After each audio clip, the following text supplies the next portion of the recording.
Yes dear students, आज हम आपके सामने जो वीडियो लेके आ रहे हैं वो है मैग्नेटिक फील्ड का। मैग्नेटिक फील्ड क्या होता है? Magnetic field it is the region or space around a current carrying conductor or a magnet, around a current carrying conductor or a magnet where magnetic force can be influenced which is felt by a magnetic needle. Its SI unit is Tesla and is denoted by capital B. It's a vector quantity. तो सबसे पहले यह है कि magnetic field हो गया। Magnetic field में जो मैंने बताया it's a region or space around a current carrying conductor or a magnet where a magnetic force can be influenced with the help of a magnetic needle and its SI unit is Tesla. अब ये होता है कि क्या हम magnetic field find कर सकते हैं? किसी भी करंट कैरिंग वायर का हम किसी भी पॉइंट पे मैग्नेटिक फील्ड कैसे फाइंड कर सकते हैं? तो सबसे पहले एक जो लॉ आया वो बायोट-सैवर्ट्स लॉ। ये दो साइंटिस्ट ने मिलकर इस लॉ को दिया था। एक साइंटिस्ट का नाम था बायोट और दूसरे का नाम था सैवर्ट्स। बायोट और सैवर्ट्स ने ये लॉ दिया। उस लॉ के according this law deals to find the magnetic field at any point due to a small current element. उनके अकॉर्डिंग लाइक भी ये एक कंडक्टर है जिसमें करंट फ्लो हो रहा है आई। करंट डायरेक्शन हम देख रहे हैं, करंट डायरेक्शन अपवर्ड जा रही है। ये पॉइंट पी है जहाँ पे हमें मैग्नेटिक फील्ड निकालना है। एक हमने स्मॉल एलिमेंट ले लिया ए बी, जिसकी लेंथ कितनी है? एक स्मॉल लेंथ है डी एल, और ये P पॉइंट जो है उस DL स्मॉल एलिमेंट से R डिस्टेंस पे है। तो ये DL और R के बीच में एक एंगल फॉर्म हो रहा है theta. Theta is the angle between the vector DL and vector R। अब हमें इस P पॉइंट पे मैग्नेटिक फील्ड फाइंड करना है due to the small current element AB जिसकी लेंथ है DL। तो according to Biot Savart's the magnetic field at any point due to a small current element it depends on the few factors. First factor क्या है कि magnetic field is directly proportional to the magnitude of the current. मतलब current जितना increase होगा magnetic field भी उतना ही increase होता जाएगा। तो dV is directly proportional to I। Second, length के ऊपर dV is directly proportional to DL। इस एलिमेंट का लेंथ हम जितना इंक्रीज करेंगे मैग्नेटिक फील्ड भी उतना इंक्रीज होता जाएगा। तीसरा है dV is directly proportional to sine theta. तो थीटा एंगल के ऊपर भी वो डिपेंड करेगा। And last one is that it is inversely proportional to the square of the distance, dV inversely proportional to R square.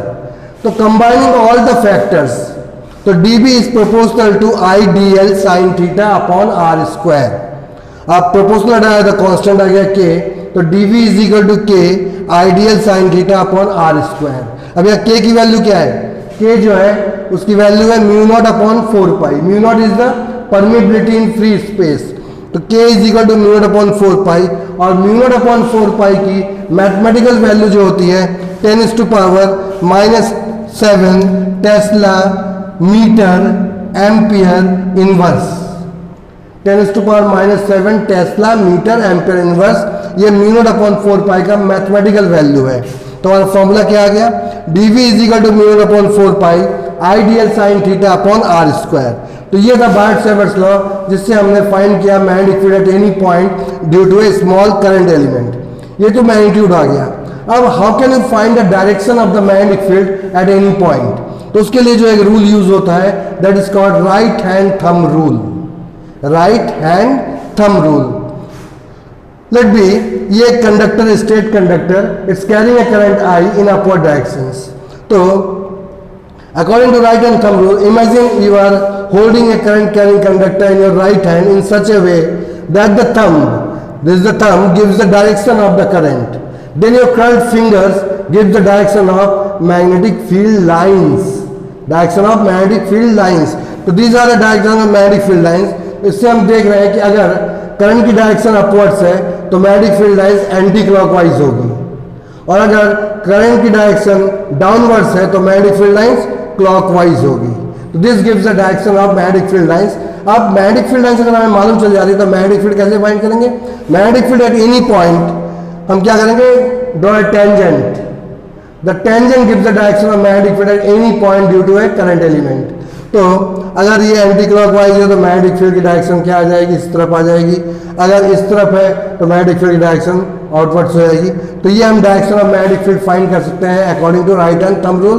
तो right hand thumb rule को अच्छी तरह समझ लीजिए कि उसका रूल क्या है कि इमेजिन कीजिए कि you are holding a conductor in your right hand in such a way that the current is flowing in upward direction, then your curved finger gives the direction of magnetic field lines, which is anti-clockwise directions. If the current flowing in downward direction, the direction of magnetic field lines in clockwise direction. तो ये था हमारा magnetic field and Biot-Savart's law, जिससे हम किसी भी point पे magnetic field find कर सकते हैं due to the small current carrying element. तो ये हमारा बायोट-सावर्ट्स लॉ था। ये वीडियो आपको कैसी लगी आप जरूर कमेंट्स कीजिएगा। सेकंड थिंग, अगर आपको ये वीडियो अच्छी लगी है तो लाइक कीजिए, और अभी तक जिन्होंने सब्सक्राइब नहीं किया है तो मेरे आगे की फर्दर वीडियो जिसमें कि हम बायोट-सावर्ट्स लॉ के एप्लीकेशंस के बारे में बताएंगे तो वो आप मिस मत कीजिएगा, इसलिए इसको सब्सक्राइब कर लीजिए चैनल को, और आगे की वीडियो कंटिन्यू देखते रहिए। Thank you.